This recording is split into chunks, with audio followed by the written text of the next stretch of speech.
In 1982, David Alan Grier joined the original off-Broadway cast of A Soldier's Play as a young actor. 3 Tony nominations and a remarkable stage and screen career later, the talented performer has risen through the ranks and is now playing Sergeant Vernon C. Waters in the Pulitzer Prize-winning work's Broadway premiere. Hear about the ice cream stranger who sparked his career and more on this week's Show People.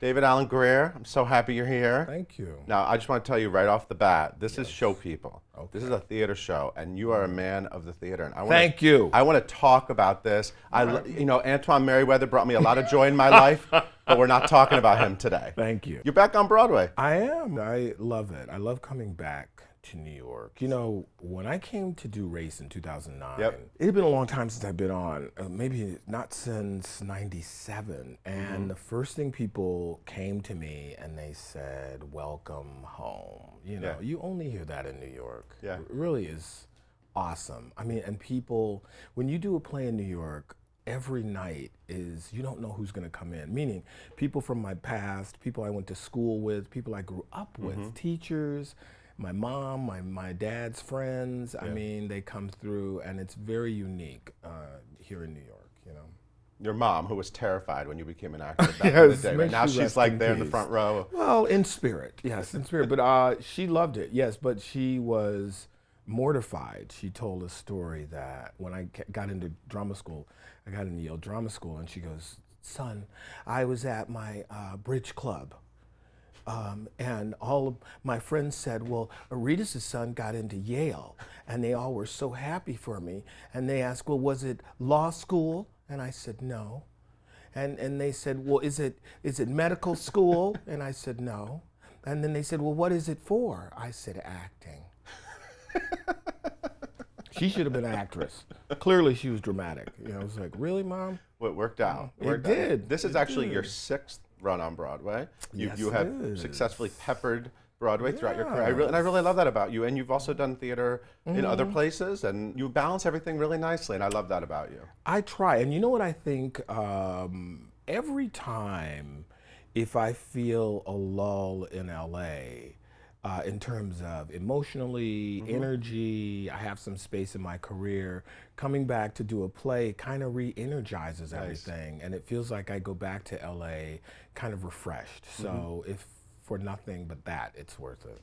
You're in Kenny Leon's fantastic production of A Soldier's Play at the American Airlines Theater. Yeah. I love the show. You have a real long history with this play. You were in the original off-Broadway production as one of the first replacements. I replaced Larry Riley, and we were at the old Theater 4. Yeah, up on 54th and 9th. And my agent at the time said that the original company of Boys in the Band, that's where the show was. That's right. And all these famous people came through. Oleg Cassini, Jackie Kennedy, then Onassis, and they signed this back wall. Cool. And he said, are their names still up there? And I went and looked that night, and it had been painted over. So I had to break the sad news to him. Yeah. Still there in spirit. Yeah, they're underneath the paint. And you were also in the film. So let's go through your roles. So off-Broadway. C.J. Memphis. Right. And then you're in the film. Cobb. Right. And now you're the top. Now you're the top dog. Yeah, and actually, I came up in rank with each role because I love that. Yeah, C.J. Memphis was a buck private. Cobb was, I think, private first class or something. And now I'm a sergeant. Look at that. Yeah. It worked out. 35 years, but... Your military career. Yes. Is it fair to say this play is kind of in your bones? I mean, like, you heard they were bringing it back, and I think Kenny Leon asked you to be in it. I didn't know they were bringing it back. You know, here's what happened. I was really talking with myself and the universe, kind of going, oh, I'd love to go back to Broadway, but it would have to be, I have a young daughter, it would have to be the right production. First of all, you always want, or at least I do, and to be offered a role that you can't say no to. I mean, it's like, I have to do this. So I'm sitting there, and Kenny called in the parking lot of Trader Joe's, and he said, they're doing Soldier's Play on Broadway. And I thought it had been on Broadway. Right. At some point, I thought, he said, no, it's never been on Broadway, and this would be the Broadway premiere. And I said, okay. And then he said the run, which was perfect timing, November to March. And I said, yeah, but for what role? I mean, I was looking for a way to get out of it. And he said, the sergeant. And I was like, oh, man. Well, let me think about it. And so I thought, I knew I was going to do it, but I had to think a couple days. And I called him up because he kept calling me back. And I said, listen, Kenny, I don't know. And Kenny started cursing. He started cursing me out, and I went, I'm just kidding, I'm going to do it. And he goes, oh, okay, man. Yeah, it was a bad joke, but. So what was it like getting in rehearsals this time? Does it all sort of come back, the words of it? And obviously different characters every time, but yeah. Is it a rediscovery a little bit for you? Well, I purposefully, I haven't seen the film in 25 years or whatever, and I purposefully didn't watch the film because I just wanted to be able to do this role on my own. Also, this would be the first time I've gone through a complete rehearsal process. When you come in to replace a character, I think they put me in a week and a half. Right. I was concentrated on my scenes. I didn't want to drop the ball. It was Denzel Washington, Sam Jackson, Adolph Caesar. No, I had to come up to their level, and the movie is shot out of sequence, bits and pieces. So this was the first time to really come in and tackle the play from top to bottom. So I tried to be off book when we started. The strange thing was everybody was off book. It wasn't something we talked about. It wasn't something Kenny demanded. And by the third day, I think, we were all off book, which gave him the opportunity to mount it quickly. And we started doing run-throughs and minor adjustments, which was awesome. And I said, of course, I should have been doing this years ago. No, I've been in productions where if it's a new piece, usually there are changes, especially with musicals. And you put stuff in all the way up until right before opening. No, we were ready. So that was what was different. And like the younger cast were like, if you want to give us any pointers and tell us how it should be done, and we want to honor that. And that's exactly what I didn't want to do. I did not want to be this, a harbinger of all things soldiers play. Right. Well, those shoes are not what we wore in '81. So I really kind of, gave it to Kenny, let him do his thing, and from day one it was really exciting. I mean, he talked about the set, they showed us the set, his plans for how he saw the play opening and the music elements. I was going to say, you had time to add some singing and dancing. Right. So it was really awesome. It was really awesome this time. Yeah, because it is a very lively production. It's really nice. There's a spirit among the cast, and I love all those interlude moments, and spirituals, and Jared Grimes tap dancing around. Yes, if it makes sense, which I think it does, organically. Kenny told me a story that he called Sam Jackson. He goes, because he was thinking about how he wanted to start the play, and he said, do you remember how you started the play? And Sam said very eloquently, man, I don't know. It was a blackout and we started talking. So he was very helpful, technical consultant. I follow you on social media. What's the deal with the backstage candy box? What's in that is a mouse trap. Important to your process. That is a mouse trap because someone's eating them damn candy bars, and it's not me. I checked it last night. There were 4 candy bars. There's only one type of candy. It's a mini Snicker bar. Okay. Someone's been snipping those candies, so I'm setting up a camera. We're gonna find out who's doing it. I have my thoughts. That'd be some great footage, actually. I love security camera footage. I think we'll find out a lot of things. That's what Jerry happens. O'Connell. I don't trust him one bit. Okay, we're going to take a quick break, and we'll be back with more David Alan Grier.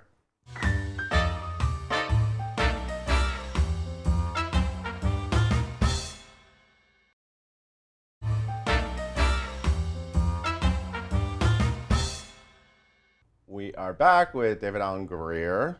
on Broadway in Soldier's Play. You got to go see it, everyone, through March 15th. I want to talk about Black Rage. Ooh. Let's go there. You did it! Yeah, that was my dad's book, man. So your dad, William Henry Grier, Yeah. he was a psychologist, right? Psychiatrist. Psychiatrist. I get those mixed up all the time. Yes, those are fighting words for him. Yeah. You grew up in Detroit. Detroit, And I think when you were like 12, maybe, he published this book. Yeah, you're right. It was 12. You know, my parents separated. They were separated about almost longer than they were married. But it was the 60s. And he moved out to Berkeley, California, bought a dashiki, a waterbed. Okay. He ran away to be a hippie. Wow. And Black Radical. Wow. So Black Rage was that book. It was on the bestseller list. And in a nutshell, explaining what was at the heart of anger in Black communities, going all the way back to slavery, post-slavery, and meaning people of color, our relationship to this country politically, socioeconomically. So it's heavy. Yeah. What was it like for you at someone at that age to like read something like that? And you were very politically, I mean, you went to like... Yeah, we marched Martin and Luther stuff. King Yeah, march absolutely. We marched as a family. At some point, yes, right? we marched as a family when Martin Luther King Jr. marched in Detroit in 1963. We marched as a family, and I do remember Kennedy coming as a very small child, and he was going down, his motorcade was going down Woodward Avenue, which is our main thoroughfare in Detroit, and my mom took a side street and she started gunning it. We were in a station wagon down an alley, and there were the little houses with the garages, and she got ahead of the motorcade between two garages. She said, "Get out of the car, quick, go, stand on the car." And the motorcade comes like, she says, "Wave." So I get back in the car. She says, "Now you just saw the president, you tell your friends." Oh, and I go, "Okay, great." That's great. Yeah, it was our I love that. memory, yeah. So how did theater come into your life? Were you exposed to theater? Yeah, my mom took us to the ballet. We went to the opera. We went to museums. We were exposed to all of that stuff. We were not encouraged. These were upstanding Negroes. There was no time for a frivolous lifestyle. I mean, that's what my parents considered it, because they came from a generation in which they were the first people in their families to go to college. So I just was not programmed for a life in the arts because they felt it was not sustainable. I mean, all of my friends, my contemporaries, they were doctors, lawyers, dentists. That's what you did. And it was an early dilemma for me, because I'm not gonna be no dentist, man. That's not where my heart was. And it was very obvious. So when I discovered acting, I just was smitten. I mean, like, I'm sure all the kids around, you come home, "I'm gonna be an astronaut." So that was it. That was the first time in my life where I felt, oh, I can grow old doing this. I can have a lifetime doing this. And my mom was mortified. Do you remember like performance you saw or shows that you saw where you said, that's interesting to me? Well, what happened was, I dropped out of University of Michigan. I moved to New York, and I worked at a Haagen-Dazs ice cream store on 86th Street, right across from Barney Google's, which was a disco. Yeah. Okay. And the hustle was huge. I mean, it would hustle Wednesday, hustle Thursday, and everybody come over. In the summertime, they would get ice cream cones. Anyway, I was in the ice cream shop, and this guy comes in.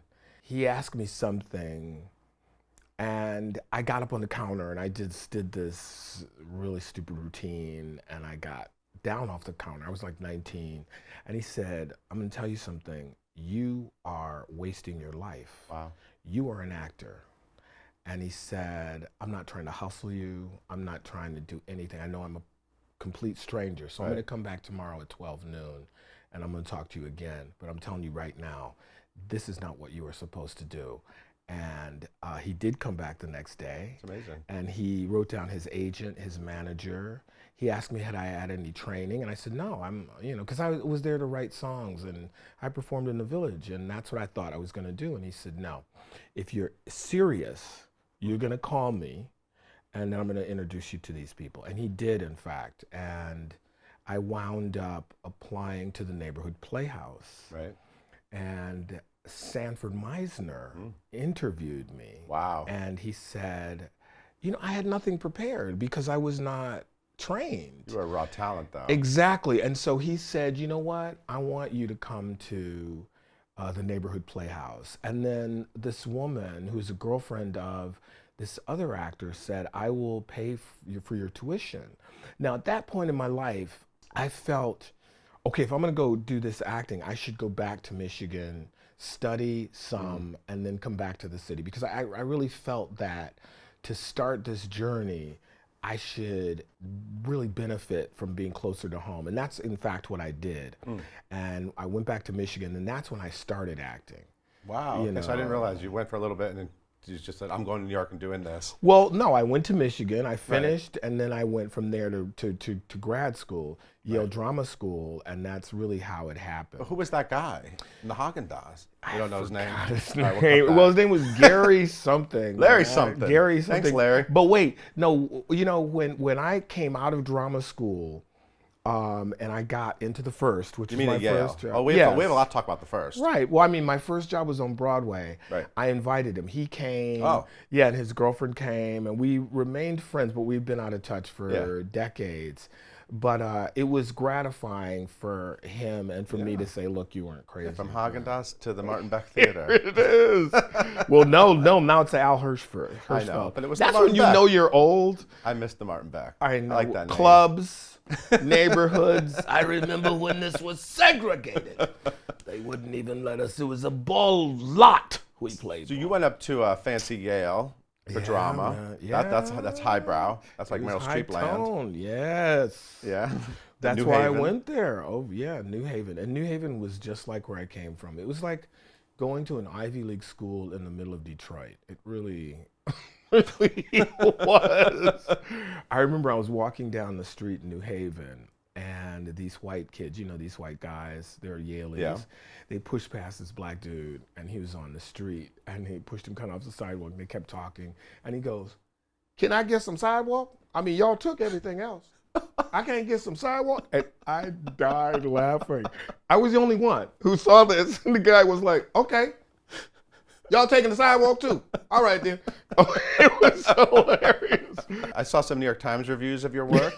I did. I mean, I you did. started It like. was, but the behind the scenes. I remember coming back to class. I think in second year when I gotten this good review in the Times, and it was a little touchy, but it was good. You know, I was thrilled. I mean, I think I did 33 productions in 3 years. Wow. And that is a lot. I Yeah. don't think that's possible now because of the way the program is. And at that time also, I was there, Reggie E. Cathy, Yeah. we were college roommates. We Right. applied So you together. met in Michigan. Yeah. You in Michigan, and then And he left the Michigan. late, great Reggie Cathy. Yes. He left Michigan to go to Yale. So he was the youngest. He was 19. oh wow. And the oldest, there was probably someone about 33. That was very much the concept of their theater, you know, Robert Brustein at the time. Yeah. To gather actors, not just all 20-year-olds and stuff. And you were in the resurrection of Lady Lester together. Yes, I was. Yale.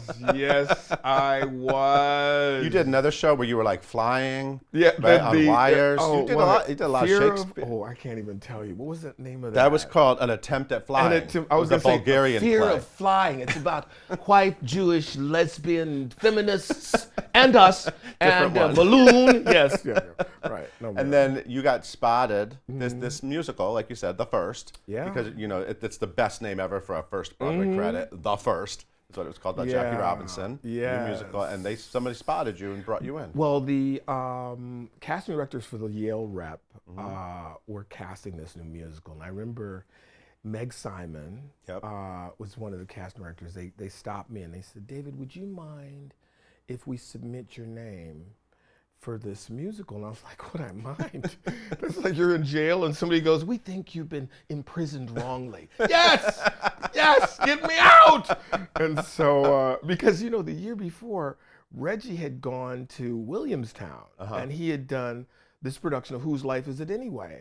And I think John Badham asked him to be in the movie, and he didn't want to do it. And we sat in like Yankee Doodles, this little hot dog place. I was like I was trying to talk him like, dude, are you out your mind? Can I go in your place?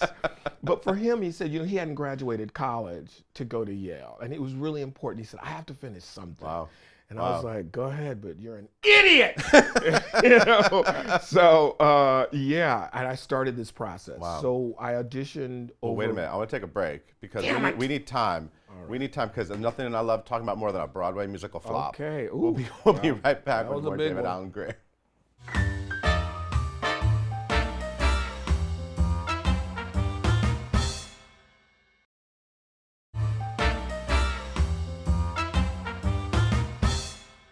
We are back with David Alan Grier, who does musicals and plays. One of the many things I like about you. I like your singing voice, and I love your drama. I love it all. And comedy. We know you do that.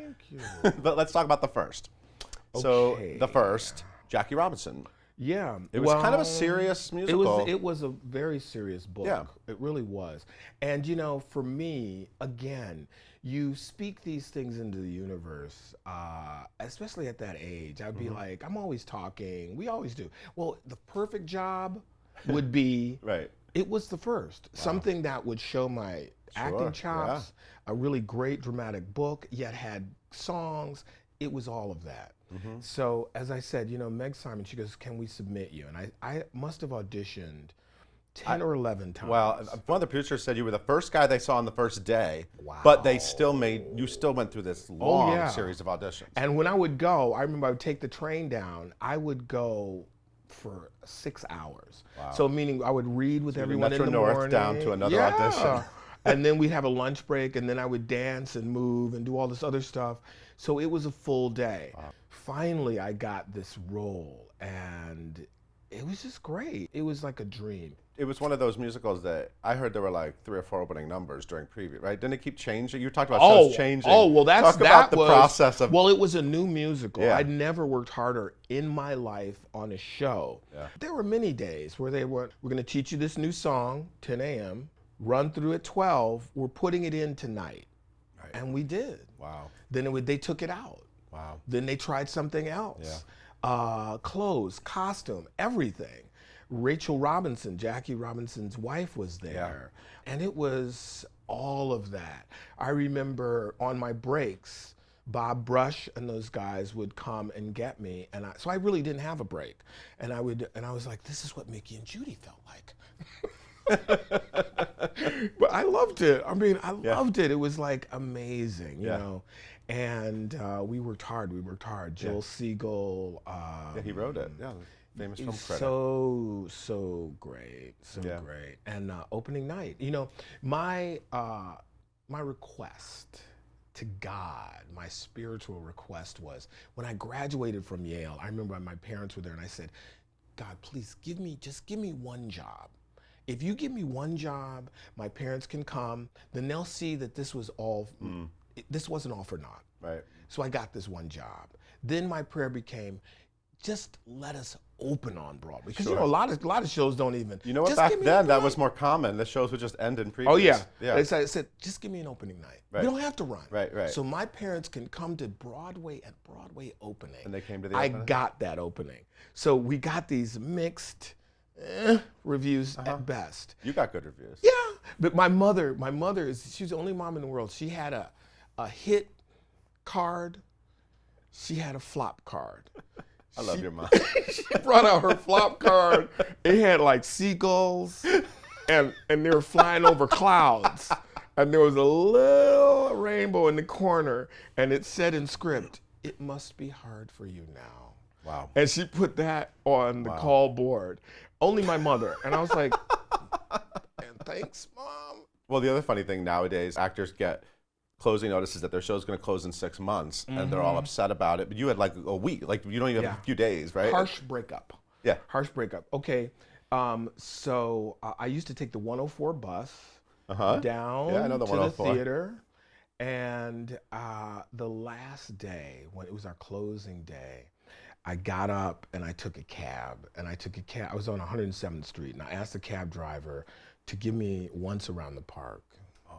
So I said, I just want to savor this moment because everything I'd asked for, I had. And I said, for not one day, for months. And I said, I want to savor this moment, regardless of what happens to me ever from this point forward in my life.